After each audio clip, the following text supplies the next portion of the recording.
Hello brawlers and welcome to my review of episode 24 of Bakugan Evolutions. I'm Haru Ren, so spoiler warning, if you haven't seen this episode yet, go back and watch it now, but if you have, sit back, relax, and enjoy my review of Evolutions episode 24. So we begin with Roommate Battle. Ajit is watching Shun fight Chad and is really down about not being able to use Nano Gear. It's roommate bonding week at the academy and Ajit doesn't know his roommate, so he's trying to find someone to hang out with. Yeah, but I've never seen mine. Not even once. What are they like? Do they really even exist? So, I thought this episode would be about Ajit trying to discover his Nano Gear, but now this episode is about Ajit trying to find out who his roommate is. Well, okay, fine. They seem to have always kept his roommate a mystery. It doesn't seem like his roommate left for Shorts Academy or anything, so this could be a good premise. Have Ajit confront his roommate and have them battle and he gets his Nano Gear. Seems simple enough. But after he can't find his roommate, Leon and China Riot ask Ajit to help him with their video, but Leon and China Riot get into an argument about creative differences, and now this is all of a sudden turning out to be an episode about Leon and China Riot, even though Ajit had Lightning go and find the mysterious roommate in the first place. What is wrong with this freaking episode? Pick one damn storyline and stick with it! This fight is pointless! The fight sequence, despite the poor direction of how we got to this point, is pretty decent to watch with some decent animations, but China Riot unleashes an elemental storm and one of the extras, Nobilius, rampages. Hey, wouldn't it have been funny if one of those extras was Ajit's roommate? So Leon and China Riot try to stop the Nobilius while Ajit gets everyone away, but Leon and Riot can't work together, so Ajit steps in to get them to work together.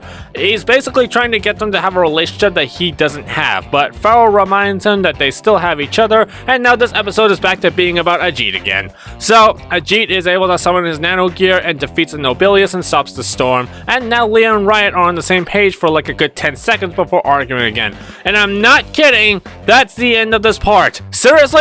What is the focus of this story here, and why is this so nothing? So we move on from that messy filler to the Gate Crushers attack. Faustus says someone hacked into the Academy's main system, and it's the Gate Crushers, pretty much making a full force frontal assault of the Academy, and by that I mean they just landed their plane and walked right in.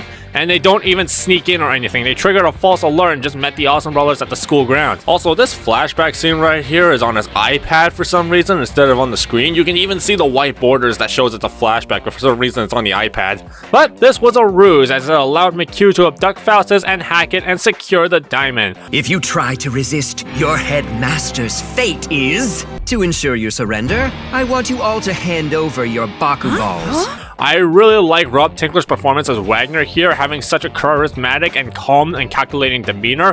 He even threatens to kill Faustus in a polite way. I guess you don't care what happens to your headmaster?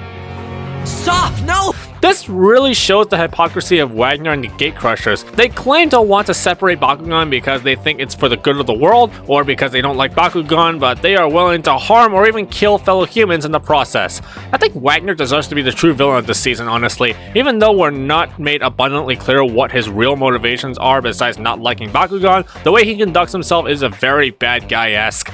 So after the Awesome Brawlers surrender their Bakugan, Lightning actually comes in and saves the day, throwing a bone right at McHugh's head and tying him up.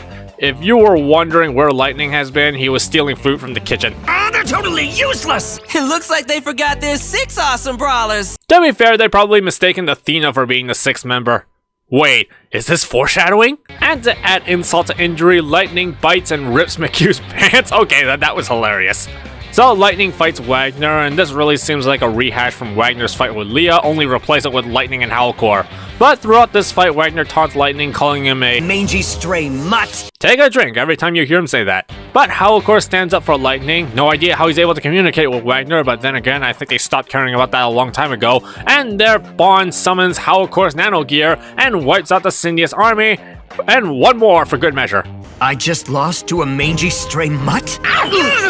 You couldn't have done that before? Wagner escapes again. Why are you not trying to stop him? You just let him walk away again! So that was episode 24. Let me know what your rating of the show was in the comments down below. The first part was just god, messy. There was just no focus to it, and it seemed like they couldn't decide what they wanted it to be about. But the part where the Gatecrushers attacked the Academy wasn't bad, but I think they could have done more with it. However, Wagner's character and presentation is really shining here. And we did get more Nano Gear stuff, so this was pretty much used to show off the rest of the Awesome Brawlers Nano Gear. So that's pretty much all I'm giving it. So I'll give this episode a very low nano gun in the middle. Thank you for watching this review of Evolutions. Be sure to press the like button and give us a subscribe for more awesome Bakugan content. I've been Haru Ren, and thank God for Rapid Fire. Bye!